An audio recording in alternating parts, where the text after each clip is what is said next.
मान्यवर, आज आप महानुभावों के समक्ष नेट जेआरएफ के लिए काव्य शास्त्र की कक्षाएं भी प्रारंभ की जा रही हैं और ये काव्य शास्त्र की कक्षाएं महाभाष्य की कक्षाओं के तत्काल पश्चात प्रारंभ होंगी। जैसा कि मैं सोच रहा हूँ, इसके पश्चात आप लोगों के जिस प्रकार से सलाह सम्मति होगी हम वैसा ही प्रस्तुत करेंगे। परंतु आज जैसा कि हमने सोचा है कि काव्य शास्त्र की कक्षाएं प्रारंभ करने जा रहे हैं और काव्य शास्त्र के अंतर्गत जो मम्मट का काव्य प्रकाश है उसको हम आपके समक्ष प्रस्तुत करेंगे। इस क्रम में हम आज उसका परिचय के रूप में कुछ बातें आपके सम्मुख प्रस्तुत करना चाहते हैं। परिचय के रूप में काव्य है और काव्य शास्त्र है। काव्य शब्द का जो प्रयोग है वह वेदों में हुआ है और उसका जो अर्थ है वह वेदों में जो काव्य का अर्थ है वही अर्थ आजकल भी उसी प्रकार से माना जाता रहा है। वेद में कहा है पश्य देवस्य काव्यम न ममार न दीर्यते, अर्थात देवताओं के काव्य को देखो जो कि मरता भी नहीं है और बूढ़ा भी नहीं होता है। तो यहां पर काव्य का प्रयोग किया गया है और कवि शब्द का प्रयोग भी वेद में किया गया है। कविर मनीषी परिभू स्वयंभू याथा तथ्यतोर्थान वेदात् शाश्वतीभ्य समाप्य। उसका अर्थ ये कि कवि है, मनीषी है वह, और उसने संपूर्ण विश्व के पदार्थों को ठीक उसी प्रकार से रचा है। वहां पर कवि शब्द का प्रयोग किया गया। संस्कृत व्याकरण के अनुसार काव्य का अर्थ होता है कवेर भाव कर्म वा काव्यम। कवि का भाव अथवा कवि का कर्म को काव्य कहते हैं। कवि का जो कार्य हो, कवि कर्म, कवि का जो कार्य हो उसको काव्य कहा जाता है। तो इस प्रकार से वेदों से चला आ रहा कवि शब्द और काव्य शब्द और संस्कृत व्याकरण में उसकी जो अर्थ है कवि कर्म, यह संपूर्ण आगे की धारा में विकसित होता रहा है। और उस काव्य का जो प्रणयन है वो सबसे पहले तो वेद से ही है, क्योंकि वेद स्वयं कह रहा है कि वह काव्य है। वेद यह एक काव्य है, ये स्वयं वेद कह रहा है। तो काव्य का प्रणयन तब से होता आ रहा है। उसके पश्चात प्रत्येक युगों में हम देखते हैं कि काव्य का प्रणयन होता रहा, काव्य आया, चलता रहा, निर्मित होता रहा। उसको प्रत्येक युगों में भिन्न भिन्न प्रकार से होता रहा। प्रत्येक युगों में होने वाली विशेषताएं भिन्न भिन्न प्रकार से हैं, परंतु होता तो रहा। वैदिक काव्य तो वेद से लेकर उपनिषद तक की धारणा है। उसके पश्चात लौकिक काव्य में महर्षि वाल्मीकि के रामायण से जब शुरू करते हैं तो तब से वह धारणा चली आ रही है। महर्षि वाल्मीकि से प्रारंभ करके लौकिक काव्य चला आ रहा है। नाट्य का जो प्रयोग है वो महाकवि भास के पश्चात से चला आ रहा है, जो हमें पता है, यानी जो हमारे लिए उपलब्ध है, तो महाकवि भास से चला आ रहा है। तो महाकवि भास, महाकवि कालिदास इत्यादि सबने काव्य की रचना की, सबने काव्य की रचना की। उसके पश्चात एक समय आया जब काव्य के साथ साथ काव्य शास्त्र भी आ गया। काव्य के पश्चात काव्य शास्त्र आ गया और काव्य शास्त्र की रचना होनी शुरू हुई। काव्य की शास्त्र की रचना प्रारंभ हुई, ऐसा होने लगा। तो काव्य और काव्य शास्त्र में अंतर क्या होता है? पहले काव्य आया और उसके पश्चात काव्य शास्त्र भी आने लगा। ये काव्य शास्त्र क्या है? ये जो काव्य शास्त्र है वह उसकी विशेषता को एक अन्य और विस्तृत ढंग से कहता है। इंग्लिश में कहते हैं पोएम और पोएटिक्स। तो पोएम का तो अर्थ कविता है और पोएट्री का अर्थ काव्य का कलेक्शन है, और पोएटिक्स का जो अर्थ है वह आर्ट ऑफ राइटिंग पोएट्री है। आर्ट ऑफ राइटिंग पोएट्री है, ये पोएटिक्स का अर्थ है। तो इस प्रकार से जो पोएटिक्स है वो काव्य शास्त्र है और जो पोएम है वह काव्य है।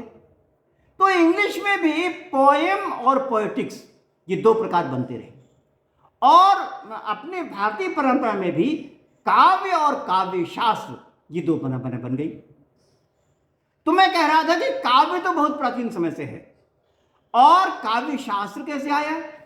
काव्य शास्त्र यह जैसा कि हमें इतिहास में मालूम है, वो भरत मुनि का जो नाट्य शास्त्र है, जो ईसा की दूसरी तीसरी अथवा ईसा पूर्व दूसरी तीसरी अथवा चौथी शताब्दी में है, वहां से प्रारंभ हुआ।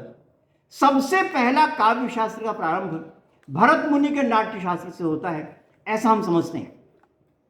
और उसके पश्चात भरत मुनि के नाट्य शास्त्र के पश्चात जो काव्य शास्त्र की जो परंपरा शुरू हुई, वो फिर थमी नहीं, वो आगे निरंतर चलती रही।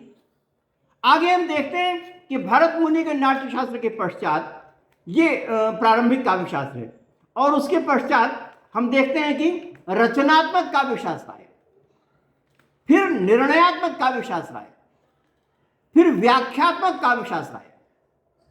कहने का मतलब ये कि काव्य शास्त्र रचनात्मक, काव्य शास्त्र की रचना हो रही थी, और निर्णयात्मक में वो तय हो गया कि ऐसी ही परिभाषा है, ऐसा ही तत्व है, ऐसी ही वस्तुस्थिति है। और उसके पश्चात अंत में वो व्याख्यात्मक काव्य शास्त्र आया।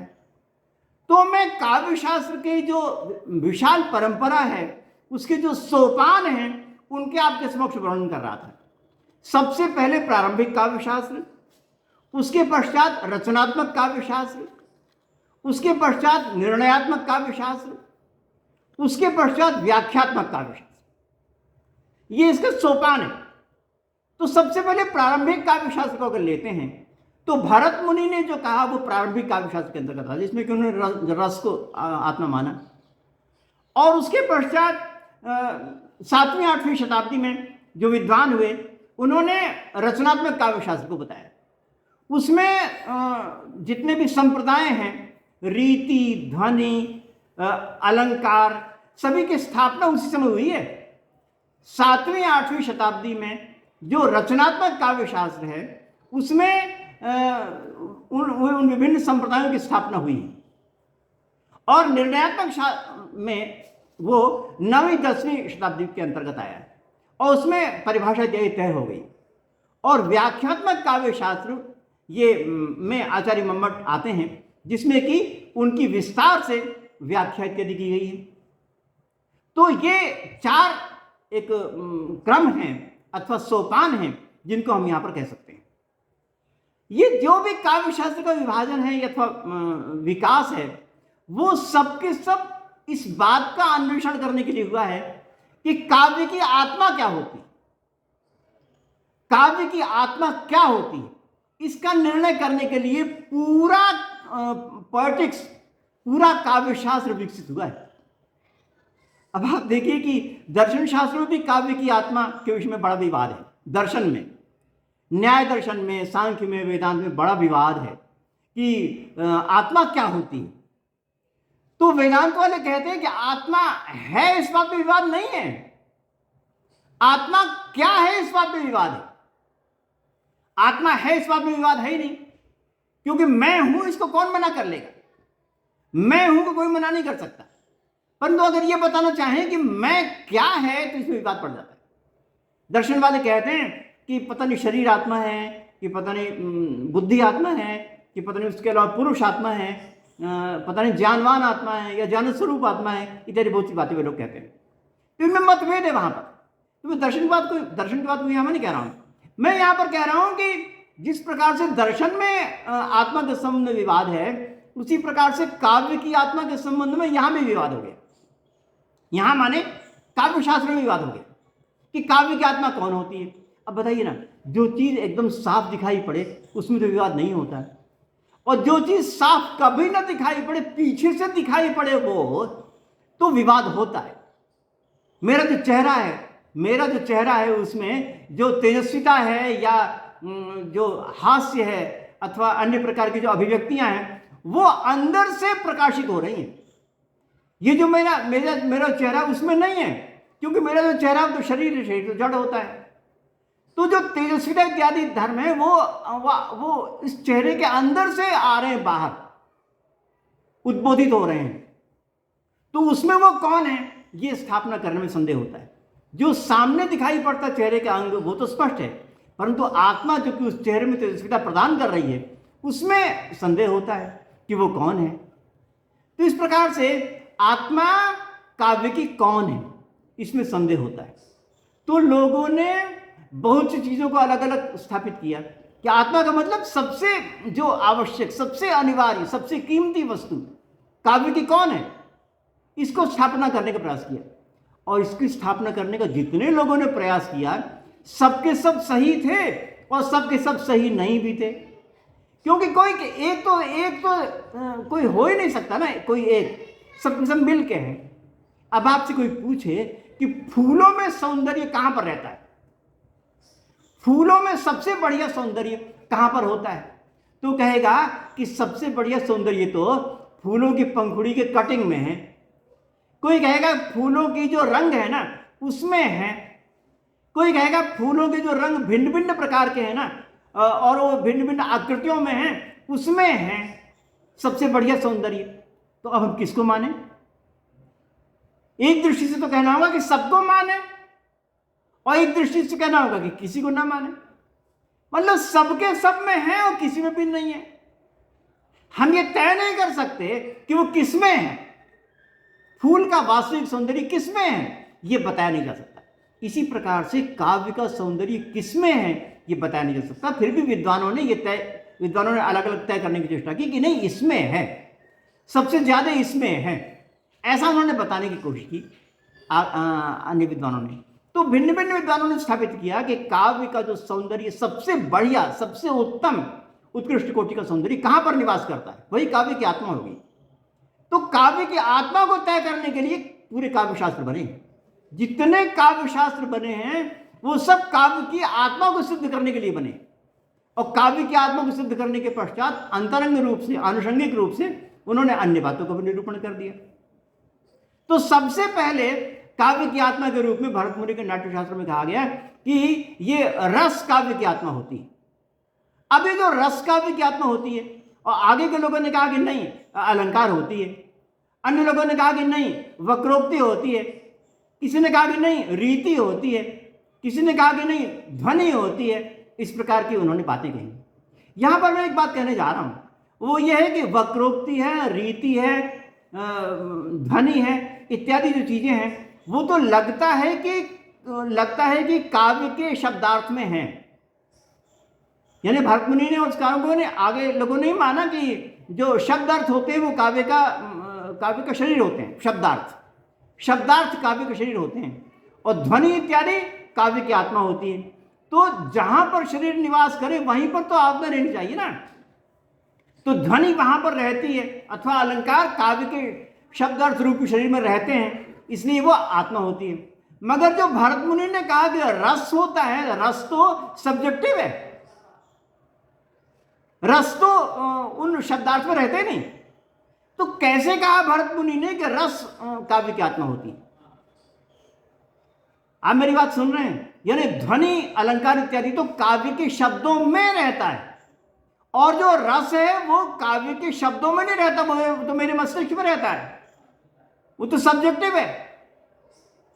तो इस दृष्टि से अगर देखा जाए तो इस व्याख्या ये हम कर सकते हैं कि भरत मुनि ने जो कहा कि रस काव्य की आत्मा होती है, तो उनका अर्थ यह है कि काव्य में रस जनकता है, रस निष्पादकता है, रस को उत्पन्न करने की क्षमता है, रसोत्पादकत्व काव्य में रहता है।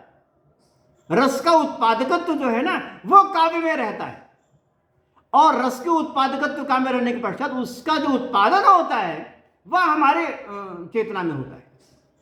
तो इस दृष्टि से हम कह सकते हैं कि रस काव्य की आत्मा है। रसोत्पादकत्व की दृष्टि से कह सकते हैं कि रस काव्य की आत्मा है, ऐसा कहा जा सकता है। और इसी प्रकार से ध्वनि को कहा जा सकता है कि ध्वनि तो अपने आप में काव्य की आत्मा है, वो जो शब्दार्थ में रहता है। इन सभी दृष्टियों से काव्य की आत्मा का निरूपण इन सब में किया गया है।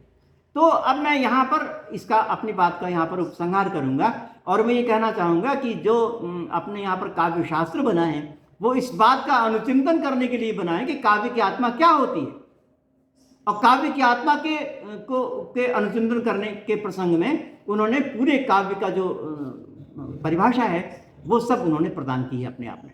तो इस प्रकार से ये इसके अंतर्गत काव्य की बातें आती हैं। मैं आपके समक्ष इसके पश्चात की बातों को अगले दिन में प्रस्तुत करूंगा, क्योंकि ये क्रम प्रतिदिन चलेगा। प्रतिदिन का मतलब है कि पहले व्याकरण का महाभाष्य, उसके पश्चात 2 मिनट में काव्य शुरू होगा।